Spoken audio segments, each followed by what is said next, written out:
नमस्कार दोस्तों, आप सभी का स्वागत है आज के विचार में। तो आज 22 अक्टूबर।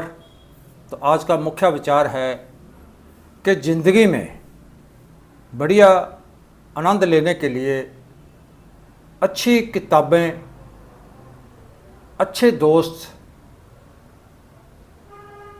और अच्छे कार्यों को महत्व देना जरूरी होता है।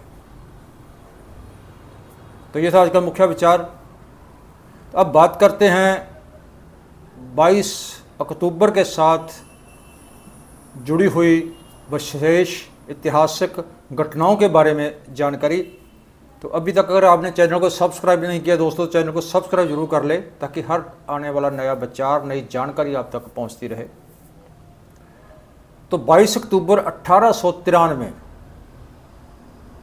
महाराजा, पंजाब के महाराजा दलीप सिंह का पेरिस के ग्रैंड होटल में देहांत हुआ। 22 अक्टूबर 1900 कोकरी केस के क्रांतिकारी अशफाक उल्ला खां का यूपी के अंदर शाहजहां गांव में जन्म हुआ था। तो 22 अक्टूबर 1909 को आनंद मैरिज एक्ट लागू हुआ था। 22 अक्टूबर 1963 को तत्कालीन प्रधानमंत्री जवाहरलाल नेहरू ने देश को, जो कि पंजाब के अंदर है, भाखड़ा नंगल प्रोजेक्ट, वो समर्पित किया था। 22 अक्टूबर 1964 को फ्रेंच लेखक जीन पोल सर्टरेने ने नोबेल इनाम लेने से इनकार कर दिया था।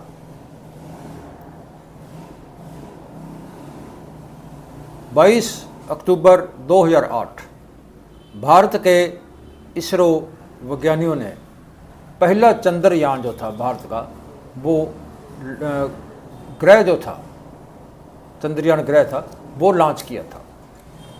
तो अब बात करते हैं, तो ये थे आज के ऐतिहासिक दिनों के साथ जुड़ी हुई विशेष घटनाओं के बारे में। अब बात करते हैं अशफाक उल्ला खां का। तो भारत को अंग्रेज साम्राज्य से आज़ाद करवाने के लिए तो बहुत से योद्धाओं ने, क्रांतिकारियों ने अपना बलिदान दिया। तो उसमें अशफाक उल्ला खां भी एक थे। तो ये इनकलाबी क्रांतिकारी योद्धा अशफाक उल्ला खां भी शामिल थे। तो उसका जो जन्म है वो शफीक उल्ला खां पठान के घर माता मजहूर उन निशा के कोख से हुआ था। तो शाहजहां बेटे में हुआ था। तो वो अंग्रेजी और हिंदी में वो कविताएं भी लिखते थे और वो आर्टिकल भी लिखते थे, लेख भी लिखते थे। तो वो एक अच्छे शायर भी थे। उन्होंने अपना जो उपनाम था वो हसरत रखा हुआ था। तो उत्तर प्रदेश में इनकलाबी सरगर्मियाँ जो थी वो बहुत ज़ोरों पर थी, बड़ी तेज़ी से वो सरगर्मियाँ चल रही थी वहाँ पे। तो जो पार्टी थी उस वक़्त, उसने जो खर्चे उठाने के लिए, उन सरगर्मियों के लिए, उन जो कार्य कर रहे थे उनके लिए जो पैसे की ज़रूरत थी, खर्चे की ज़रूरत थी, तो उनके लिए उन्होंने जो सरकारी खजाने थे उनको लूटने की एक स्कीम बनाई। तो 9 और 10 अगस्त 1925 की रात को 10 नौजवान जो थे वो चले। तो उनके हाथों में हथौड़ी, छेने या कोई ऐसे हथियार थे पकड़ करके।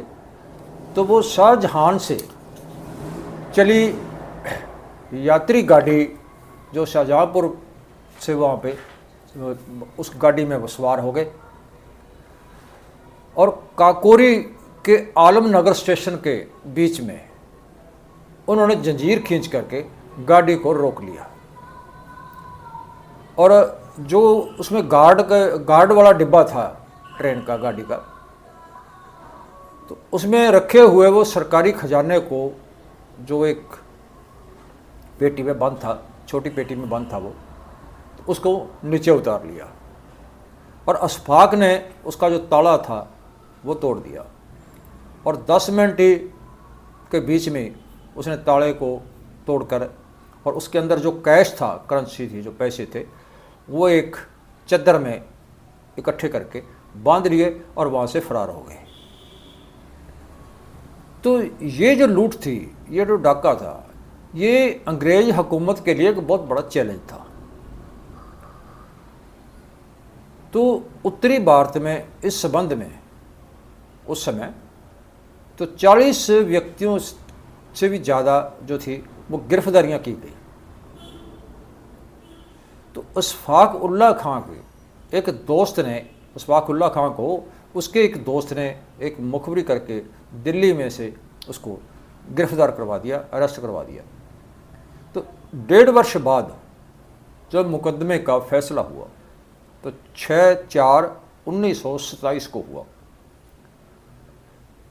तो जिस समय अशफाक समेत, जिसमें अशफाक समेत 4 क्रांतिकारियों को फांसी, 4 जो क्रांतिकारी थे उनको उम्र कैद और बाकी जो क्रांतिकारी थे, इनकलाबी थे, उनको 5 से 14 वर्ष तक की सज़ा हुई। तो अशफाक उल्लाह खां को 19 दिसंबर 1927 में फैजाबाद जेल में फांसी दी गई। तो फांसी चढ़ने से पहले उन्होंने 3 दिन पहले, फांसी होने से 3 दिन पहले, तो उन्हें देश के नाम, देश के लोगों के नाम, देशवासियों के नाम एक संदेश दिया, एक पत्र लिखा उन्होंने, तो जिसमें कहा गया था कि अब जब मैं ये संदेश अपने देशवासियों को भेज रहा हूँ तो इसके बाद 3 दिन और 4 जो रातें हैं वो सिर्फ मेरे पास बाकी हैं, वो गुजारनी है मैंने, तो फिर मैं इस धरती पे नहीं हूँगा, मैं हमेशा के लिए चला जाऊँगा प्यारे वतन की गोद में, अपने देश की गोद में। तो हम अपनी आँखों के साथ, आँखों से हर रोज़ गरीब भारतवासियों को और देश के और भी जो बाहर के लोग हैं, गरीब जो लोग हैं, उनके ऊपर बहुत सारे अत्याचार सहते हुए, उनको अपमानित होते हुए, उनको जलील होते हुए हमने देखा है। तो जिनका ना कोई सहारा है और ना ही कोई उनका ठिकाना, तो हमारे ऊपर जो टैक्स है अंग्रेज हुकूमत की ओर से ज़बरदस्ती और बहुत ज़्यादा जो टैक्स है वो लगाए जाते हैं। तो भेड़ बकरियों की तरह हमें जो अंग्रेज हमारे साथ व्यवहार करते हैं, ठोकर मारते हैं और हमारे बहन भाइयों को और बहुत सारे लोगों को जलियांवाले बाग में जो था गोलियों से भून दिया गया था, गोलियां मार करके उनको शहीद कर दिया गया था। तो आपकी खाना जंगी आपसी फूट के कारण किसी के लिए भी फायदेमंद नहीं होगी। क्या गुलाम का कोई धर्म है? ये भी उन्होंने एक सवाल किया था अशफाक उल्लाह खां ने कि आप बताइए क्या गुलाम व्यक्ति का कोई धर्म है? तो पहले हिंदुस्तान को, भारत को आज़ाद कराओ। और मैं अपने उन भाइयों से भी धन्यवाद सहित विदा होता हूँ जिन्होंने हमारी मदद सीधे तौर पे या पर्दे के पीछे रहकर की है। तो वतन पे, देश पे अपने आप को कुर्बान करने वाला अशफाक वारसी हसरत, जो कि वो नीचे अपने साइन करता है कि अपने आप को वतन पे मिटने वाला, कुर्बान करने वाला अशफाक वारसी हसरत, फैजाबाद जेल। तो ये था उनका आखिरी पत्र जो उन्होंने देशवासियों के नाम लिखा था। तो अब बात करते हैं महाराजा दिलीप सिंह की। तो महाराजा दिलीप सिंह का जो जन्म है, महाराजा रणजीत सिंह की सबसे छोटी रानी जो, जिसको जिंद कौर, जिंदा भी कहा जाता है, उसका नाम जिंद कौर था और जिंदा भी कहा जाता है उसको, तो कि कोख से 6 सितंबर 1838 को हुआ था। तो महाराजा दिलीप सिंह को 5 वर्ष की आयु में ही रानी जिंदा की सरपरस्ती के नीचे उसको राजगद्दी के ऊपर विराजमान किया गया था। 1849 को अंग्रेज सरकार की ओर से पंजाब को अंग्रेजी साम्राज्य में अपने राज्य में शामिल कर लिया करके दिलीप सिंह को यूपी के फतेहगढ़ किले में भेज दिया गया। तो वहाँ उसको साजिश करके उसको बाइबल पढ़ाई जाती रही और उसने 1853 में ईसाई धर्म जो था वो अपना लिया। तो 1854 में महाराजा दिलीप सिंह को महारानी विक्टोरिया के साथ इंग्लैंड भेज दिया गया, उनके पास जो था इंग्लैंड भेज दिया गया। तो उन्होंने अपने बेटे की तरह उनके साथ वो व्यवहार करती थी। तो दिलीप सिंह की ओर से अपनी माँ जिंद कौर जिंदा को लिखे हुए पत्र और उनकी चिट्ठियाँ, तो खतरा जान के जो अपनी माता को वो पत्र लिखता था, तो उसको खतरा समझकर अंग्रेज सरकार उनकी माता के पास पहुंचने नहीं देती थी। जब उनको महारानी जिंदा के अंधे होने के बारे में मालूम पड़ा, तो उनको वो 16 जनवरी 1861 को उनके पास आए और उनको मिलकर इंग्लैंड अपने पास वो ले गए इसको। तो 1863 में रानी जिंदा का जो था देहांत हो गया। तो 7/6/1864 को उसने जर्मन मूल की एक औरत बम्बा मूलर के साथ शादी जो करी और उसके 4 लड़के और 3 लड़कियां थी। तो पहला बेटे ने जन्म लेने के 2 दिन के अंदर ही वो मर गया।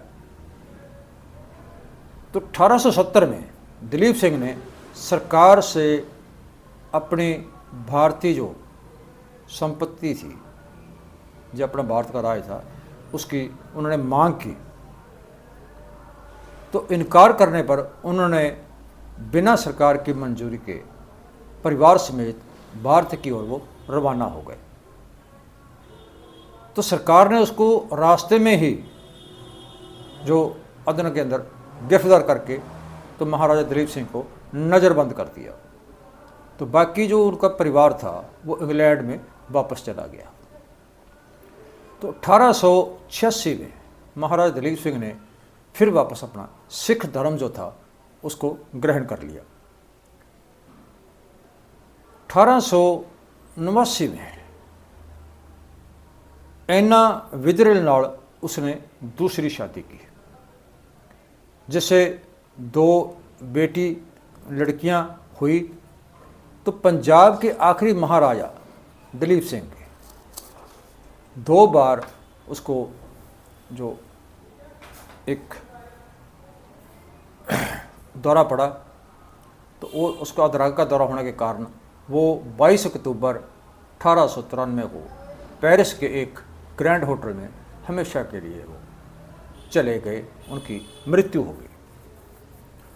तो महाराजा दिलीप सिंह को वहाँ की सरकार ने, अंग्रेज सरकार ने वहाँ पर ही इंग्लैंड में ही ईसाई धर्म की अंतिम रस्मों के अनुसार उनको दफनाया गया। और महाराजा रणजीत सिंह की जो आखिरी निशानी थी महाराजा दिलीप सिंह 10 मार्च 1957 को बम्बे सोफिया, तो सोफिया और उसकी सबसे छोटी पुत्री महाराजा दिलीप सिंह का भी जो लाहौर में देहांत हो गया। तो ये था महाराजा दिलीप सिंह के बारे में जानकारी। आज का विचार कैसा लगा, अच्छा लगा तो ज़्यादा लाइक शेयर करना, कमेंट करके अपने विचार जरूर देना। कल फिर मिलते हैं किसी और नए विचार के साथ, तब तक नमस्कार।